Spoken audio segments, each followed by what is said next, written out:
Hello everyone, my name is Enrique and welcome to another review. Once again, reviewing X-Men 97 and reviewing the first part of the finale of this season called Tolerance is Extinction. We're gonna see a lot of things happening throughout these 3 episodes. We're gonna see a lot of changes, a lot of twists and turns, and we're going to see what the ultimate plan for the villain of this season is, which is not Magneto and unfortunately is not Mr. Sinister, but like I said, a new villain called Bastion. And I'm gonna get into why is he in this season, his motivations and his origins, which is basically almost like a Terminator situation. But I'm gonna explain that in a moment. For now, it's important to remind you that if you haven't seen my thoughts on the last episodes that I talked about X-Men 97, then you should check it out. I'll leave the link.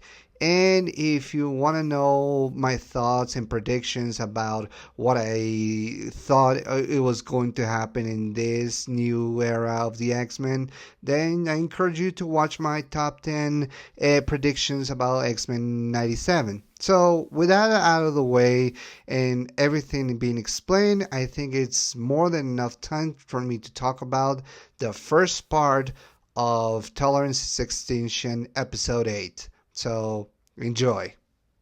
The episode begins by watching Cable doing some practice while Cyclops and Jean talk about how he came to be, his origin, and his regrets. The fact that that Cyclops sent Cable away, a young baby Nathan, into the future to cure him from his technovirus. It was something that he still struggles with. And the fact that he had a child with another woman, even though they practically the same. I mean, Jean and Madeline are clones, but he still struggles because this is basically a son that he created, a son that he had with basically a clone of Jean, and it's still conflicting him. But of course, Jean is also conflicted because, after all, despite not being the mother of Nathan, despite the fact that she was replaced at some point in her life during the events in whatever timeline in the X-Men were, we see that she sometimes during her mindset with Madeline were linked, and they kind of bonded over their thoughts about Nathan. That despite not being the mother and more like an aunt, she still felt a young baby Nathan inside her belly, even though, like I said, there is not exactly her son. This is going to come into play later on, but let's go back a little bit to what happens and what does Cable inform to the X-Men. It turns out that the villain Bastion has already taken over the world, but not into a dystopian future like we saw in X-Men Days of Future Past in the series, in the original series. Not like these Sentinels all over the place destroying everybody and everything. It was more about a utopia. Basically, at some point in a war, everything ended up in the favor of the humanoid Sentinels, as not only everybody in humanity accepted this new change into the humanoid Sentinels, but all the mutants are being enslaved to do everything, to keep peace, to do labor work, and to do whatever the Sentinels need to do. And that's something that Bastion has envisioned, an utopia future for humans and the mutant race being reduced as slaves, as just people who do the dirty job. And that's something that Cable came back in time in order to stop. As a matter of fact, he explains to the X-Men that he went to Genosha not just once, but multiple times in order to stop the attack. But it was impossible as the timeline or the time stream kept pulling him away from the events. He tried to save Madeline, his own mother, but he failed. And Unfortunately, there was nothing that he could do, so he decides to go later on into the timeline after the events of Genosha, and he basically tells the X-Men in order to figure out how to stop Bastion and how to stop everything that he's going to unleash. So with those news, only things get even more complicated as we see that Bastion releases archival footage. Well, not archival footage, some footage that nobody has seen before, and that is of Xavier with Alondra and the Shi'ar Empire, proving that not only does the death of Charles Xavier was exaggerated, but also the fact that he pretended to be dead in order to push the mutants to be equals to the humans. And that's something that will affect the X-Men as well, and millions of people and their opinion. Which is something that is not necessarily the plans of Ashen, but is basically revealing everything to the public. And that's something that the X-Men are taken by surprise by. So they have to figure things out as well. Meanwhile, we see Bastion and a very much alive Bal Cooper. Now, Bal survived the attack of Genosha, and it seems to be in the side of Bastion, but only because she fears him.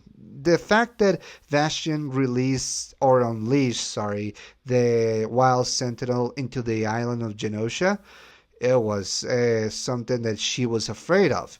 And we're going to get into her mindset a little bit more, but meanwhile, we see that Val sees Magneto all chained up. It is shown that Bastion has plans to use Magneto as a scapegoat or something of a martyr by making the world think that he's dead and use him for whatever nefarious schemes, or maybe use him as a trophy. But as we see that Bastion is pretty much having a major plans for the entire world and talking to a lot of big people that are not only in the evil business deals, but also people from the Marvel Universe who have their own agenda. We see Doctor Doom, we see Baron Zemo. Those cameos are shocking enough, and they won't be the last cameos that we are going to see in this episode. But basically, Bastion is laying his plans to save humanity and protect it from mutants. And we see that he's using all the techno-organic virus that he created with Bolivar Trask and Mr. Sinister in order to manipulate or mind control all the humans who are unaware that they have this virus.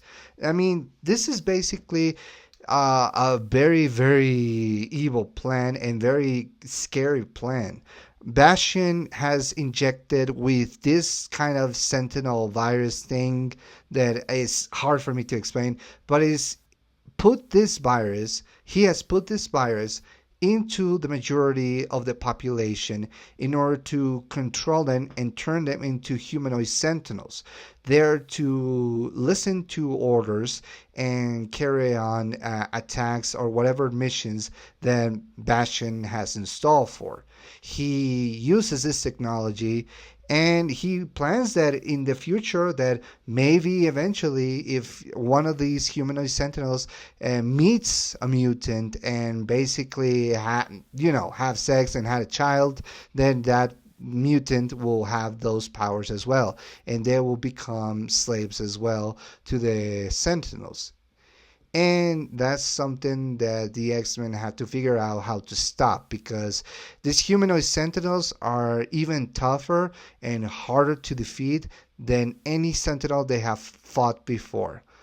But in any case, before we get to the big revelations of Bastion, we see a moment, and this is something I want to highlight, a moment between Jean Grey and Nightcrawler. You see, Rogue has been left unconscious after the attack of Bolivar Trask when he became a humanoid sentinel. And as she's resting in the medical center inside the mansion, we see Nightcrawler attending to her. Now, keep in mind that Nightcrawler is the brother, not by blood of Rogue, but by circumstances. After all, the Mystique was both the mother of Rogue and Nightcrawler. But in the case, Jean spills her heart out to Nightcrawler, telling that despite these circumstances, despite everything that she has been through, for some reason she feels connected to Cable, to Nathan, because even though that's not her son, she felt him. She felt and listened to his first cries as a baby, and knew the pain of losing him. And Nightcrawler, and this is something very, very beautiful that Nightcrawler spills out to Jean, that family is not necessarily bonded by blood, but by choice. Like, yes, Madeline is dead, and maybe Nathan will see Madeline as only his mother, and seeing Jean probably reminds him of what he lost and he couldn't save.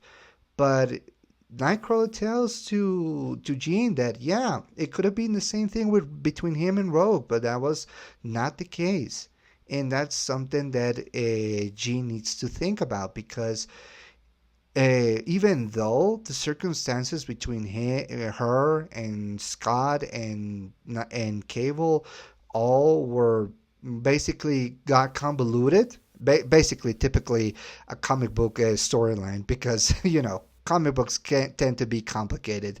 But basically, Nightcrawler tells Jean that even though the circumstances are different, he believes that and Cable is Jean's son.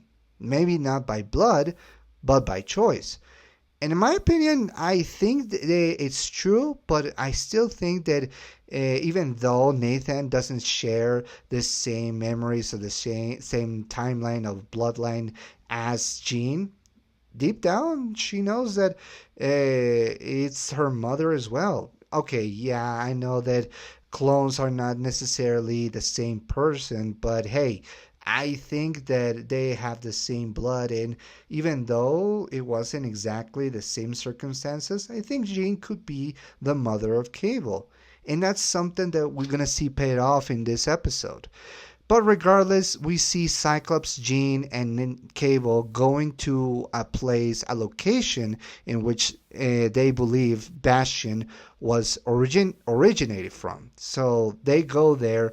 Meanwhile, we see the majority of the X-Men trying to figure out the situations, Beast figuring out the technology behind the humanoid sentinels, Wolverine, Nightcrawler, and Morph all in the mansion, Jubilee's with Roberto, aka Sunspot, as well as with the mother of Roberto, Mrs. Da Costa, and basically saying her mindsets. Basically, Mrs. Da Costa is showing signs of not being a tolerant mutant activist, or basically that she doesn't care about the mutants as long as she can maintain her wealth and power. And it's going to show off how much she cares about her own son, who is a mutant. So, yeah, things are getting complicated. But Roberto and Jubilee go to the mall to do some shopping, and we're going to see what happens afterwards. So, as the investigation goes on, we see that both the Summers, yeah, this is what I'm gonna call him, Cyclops, Jean, and Cable, go to a house in which an old woman resides, and she's showing them in and showing everything about Bastion, where he grew up, his entire room, and pictures. And that's where Jean figures out everything. That not only Bastion is a humanoid sentinel, that he was a born humanoid sentinel. Well, basically, technically speaking, it's a product from something that I need to get into really, really, really carefully. If you remember the episode X-Men of the original show, One Man's Worth, it was a two-parter. We see an alternative future in which not only Charles Xavier was assassinated, but both Wolverine and Storm were basically freedom fighters for the entire race, and all the whole mutant race and human race was under attack by the Sentinels. And we see that Bishop realizes this and has to go back in time to a time where Xavier was young and he was still walking. One of those Sentinels that came back was a Sentinel called Nimrod. Nimrod was a very advanced, very futuristic Sentinel that carried on the orders of Master Mold, who survived in the alternative future. Basically, they wind up destroying Nimrod, but part of his techno-organic components were left behind in that time. So those components went into a human janitor, in which that human janitor fell in love with a woman, and that woman conceived basically Bastion. And throughout his entire life, Bastion felt like an outcast, different. And throughout his entire life, he felt connected not to mutants but to machines, hearing the voices of Master Mold in his mind. And then after he grew up, he realized that his destiny was to conquer the entire world using the Sentinels. So yeah, Bastion is basically a combination of Master Mold, Nimrod, and human race. Basically, a human Sentinel who has the ability to not only regenerate and create other people into mutants and humanoid sentinels, but also have the power to control them from distance. He's basically an entire humanoid satellite who controls everything, and with the power of his will, can make everyone into humanoid sentinels and control them. And that's something that we see as we see that his own mother also has the virus and becomes a humanoid sentinel. And we see that throughout the entire show. We see everybody being attacked by humanoid sentinels. The Summers evading all these sentinels using the jet wing and a car, leading to one of my favorite moments. I want to just highlight this moment because it was basically Cyclops, Jean Grey, and Cable all united to not only evade the humanoid sentinels, but also almost like bonding. This is pretty much almost Incredibles type of family situation. And that's something that the episode was highlighting. The family that you have, whether it's by blood or by choice. And that's something that we see display. Cyclops and Jean bonding with Cable, not necessarily with memories or anything, but by destroying sentinels or by evading them. And that's something that I really, really enjoy. And I want to see more episodes of that with Cyclops, Jean, and Cable. And if you add on Rachel Summers, then you'll have the perfect foursome that could rival the Incredibles or even the Fantastic Four. Just saying, I'm throwing out ideas. But while we're going to see a family in the Fantastic Four, I have my own favorite family, and that is, of course, the Summers. Eat your heart out, Incredibles. Eat your heart out. But yeah, throughout the episode, it's the X-Men trying to avoid these humanoid sentinels. The humanoid sentinel that Beast was kind of having a romance with, well, not necessarily a romance, but a bonding moment with the reporter who was there at the beginning of the show. She is also a humanoid sentinel and attacks the entire mansion, leading to both Morph, Nightcrawler, and Wolverine to defend the entire place and fighting these humanoid sentinels. There is some beautiful action. Nightcrawler finally fighting something with swords, Morph turning into Juggernaut, the Clonado that Wolverine performs in the air. It's just incredible. And we also see Jubilee and Sunspot, aka Roberto, evading these Sentinels, and we see a new costume for Jubilee, which is basically entire black jumpsuit that she wears under her coat, and that's something from the comics when she becomes a vampire, if I'm not mistaken. But yeah, Basically, throughout the entire episode, is the X-Men against these horrible creatures, the humanoid Sentinels, and it almost seems like a lost battle until we see that Val Cooper release Magneto from his prison. And as Bastion realizes this and apprehends Val, she utters some of the most ominous words I ever seen in the entire show. That the attack on Genosha gave her a mindset, an idea that basically was scary for her and didn't want to admit it to herself or to others, but it was basically Magneto was right. And as we see that, we see Magneto releasing his entire power, almost like an MPA attack, in which knocks down the entire magnetic field throughout the entire world. And as we see that, we see people's perspective. The Silver Samurai seeing this from Japan. In Russia, we see the team of superheroes and Omega Red being released. We see that in New York City. We see that with the X-Men. And more especially, we see that with Spider-Man. And I'm talking about the original Spider-Man, the one that introduced me to his world. If you want to know something about me, know this. My introduction to Marvel and superheroes was because of the 1994 Spider-Man. And in here, we see him do a cameo in which he sees the entire world being divided from their magnetic field by Magneto. And that's something that a lot of people are going to be scared. And that begs the question. Now, with everything going on, and while the humanoid sentinels are knocked down, they're not turned back to normal. They're just basically shut down. They're basically unoperable. And that's something that it was going to complicate things for Bastion, but not necessarily. It's basically now they have to deal with that issue, not only with Bastion, but also with Magneto, that now he's going back to his old ways. And as we see that, and we see both Wolverine and Morph figuring out how and seeing what to do, what they are going to do, a ship goes into the sky and lands into the X Mansion, and we see a ship from the Shi'ar Empire. But it's not Lilandra this time, it's Professor Xavier. He comes back and says, I hope I'm not too late. To me, my X-Men.